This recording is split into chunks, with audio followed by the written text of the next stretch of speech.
To you. Thank you for having me for the second time. Yes, and they are extraordinary times. Minister, President Trump said this weekend he is not ready to make a deal with Iran because the terms aren't good enough yet. His administration is saying this war could last another 3.5 weeks or so. Has Iran asked for a ceasefire? No, we never asked for a ceasefire, and we have never asked even for negotiation. We are ready to defend ourselves as long as it takes, and this is what we have done so far, and we continue to do that until President Trump comes to the point that this is an illegal war with no victory, and there are people being killed only because President Trump wants to have fun. This is what he has said. Have fun? We are not. Yes, this is what he said, that they are sinking, ships and targeting different places because it is fun. And the Secretary of War has said that there is no mercy. Mm-hmm. And this is actually a war crime. Even saying that is a war crime. So this is a war. This is a war of choice by President Trump and the United States, and we are going to continue our self-defense. Well, that may be your position, but sir, this is a war of survival for your government. Minister, don't you have to negotiate and reach out either directly or through a third party? No, it's not a war of survival. We are stable and strong enough. We are only defending our people from this act of aggression, and we don't see any reason why we should talk with Americans, because we were talking with them when they decided to attack us, and that was for the second time. There is no good experience talking with Americans. We were talking. So why they decided to attack us? So what is good if we go back to talk once again? Well, I want to come back to that in just a moment. You're referring to the diplomacy with President Trump's son-in-law, Jared Kushner, and his envoy, Steve Witkoff. But just to continue on this, Iran is sending its drones and its missiles into your neighboring countries, American allies throughout the Gulf. Before the war, your government traded with them. You had relations with them. If your government survives this conflict, how do you go back to doing business with countries you're sending drones into and hitting civilian targets? Well, obviously, these are the countries who have given their soil to American forces to attack us. So what can we do? We just sit and watch that American forces are attacking us from their soil? But your drones are going into civilian areas and hitting plants and hotels and civilians. No, this is not the fact.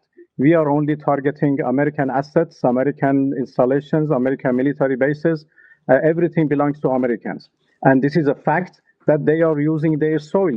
There are many examples. Just yesterday, they attacked our islands using HIMARS artillery rockets, which are low-range, rockets, and they used the territory of UAE to attack us. A week ago, 3 F-15 jet fighters were shot down, apparently by a friendly fire in Kuwait, but nobody asked what they were doing in Kuwait. They were using Kuwait and airspace of a neighborly, a friendly country to attack us. So it is obvious we cannot just, remain, right. Well, so many of these countries are part of CENTCOM, but this is the point, is that it's going to hurt your country in the long term. But when we talk about the Strait of Hormuz, which is such an important transit point for global trade, you have said it is closed to Israel and it's closed to the United States. The Financial Times is reporting that European diplomats from France and Italy are talking to your government about trying to get safe passage for their ships. Are you open to restarting oil and gas vessels going through there? Well, we are open to countries who want to talk to us about the safe passage of their vessels. You are negotiating with France and Italy? Well, I cannot mention any country in particular, but we have been approached by a number of countries who want to have a safe passage for their vessels, and this is up to our military to decide. And they have already decided to let a group of vessels belongs to different countries to pass in a safe and secure. So we provide them security to pass because we have not closed this strait. They are not coming themselves because of the insecurity which is there because of the aggression by the U.S. I want to ask you again about the negotiations. Iran has declared it has 440 kilos or so of nuclear material. Where is that material now? Who has custody of it?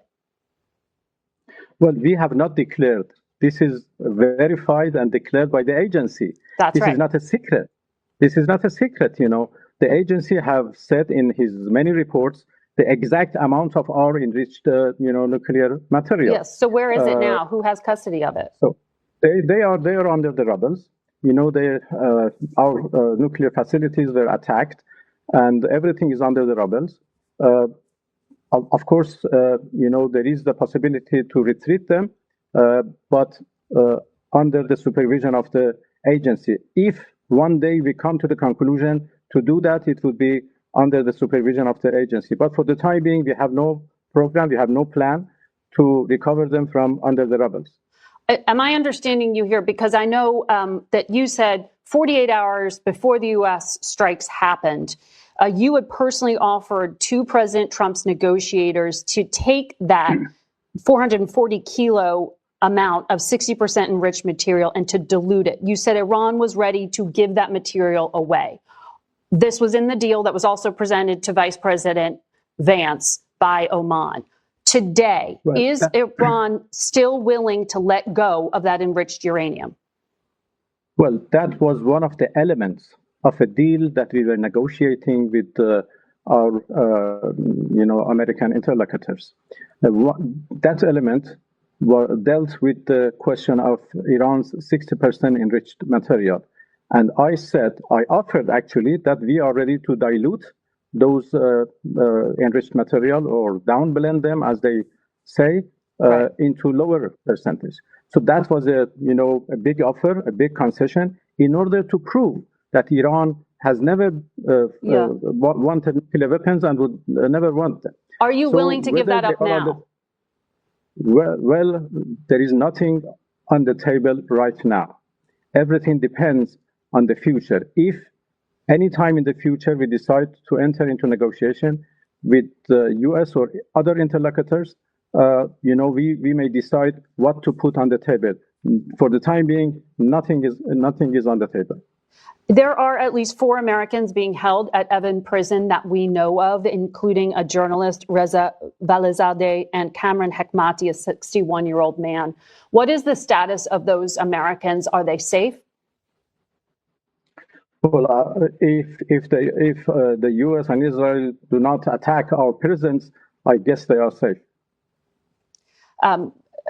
Foreign Minister, we are running out of time, and I can see the internet is going in and out here. I just do want to point out, you're speaking to us via Zoom.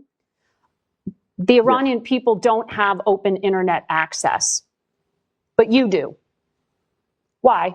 Well, because I'm the voice of Iranians, and I have to defend their right. So this is why I have access to internet to just have our voice being heard by the international community. But internet is closed because of the security reasons, because we are under attack, we are under aggression, and we have to do everything to protect our people. In any country, there are urgent measures taken for the sake of war. Minister, I'm glad the uplink worked to talk to you right now. We thank you for your time this morning. Face the Nation will be back in a minute. Stay with us.